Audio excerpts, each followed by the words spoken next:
there are no official camps in Lebanon, and partly because of the history of dealing with Palestinian refugees.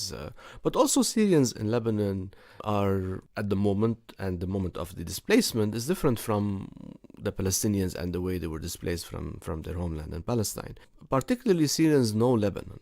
And Lebanon had during the 90s the estimates between 500,000 to perhaps 800,000 workers depending on the season, and almost all the Syrians who came to Lebanon had some kind of address. They came to an address in places they had some connection with, whether their families or their had some connection before. So it wasn't kind of the mass displacement, although it happened in certain locations, particularly around the border. But in its totality, most of the Syrian refugees came to places they had some connection with, whether economic, social, and so on and so forth.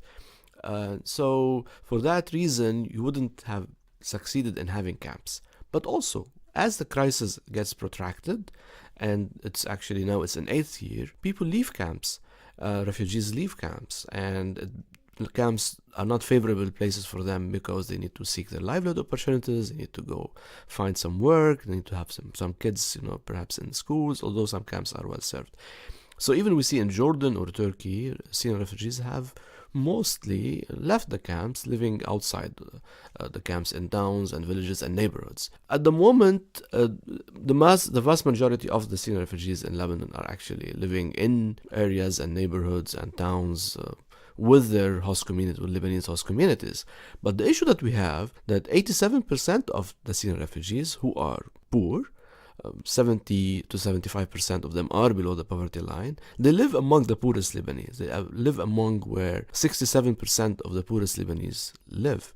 So it's like 1 million Syrian refugees living with 1 million poor Lebanese in those towns that are less served or historically not served by the government or the state. Around the Palestinian refugee camps are also neglected, partly because of the housing market is informal, and in these places they can easily rent and they can afford them, of course, but also because those areas are more open to them. They can actually move into them and live with them. But what happens at the moment is that in those places we see a double whammy effect of poverty and displacement and less resources, and with the current economy being very slow and actually it's been shrinking. So all of these are coming together in those poor Lebanese and poor Syrian refugees, and of course poor Palestinian refugees who have been here for many, many years.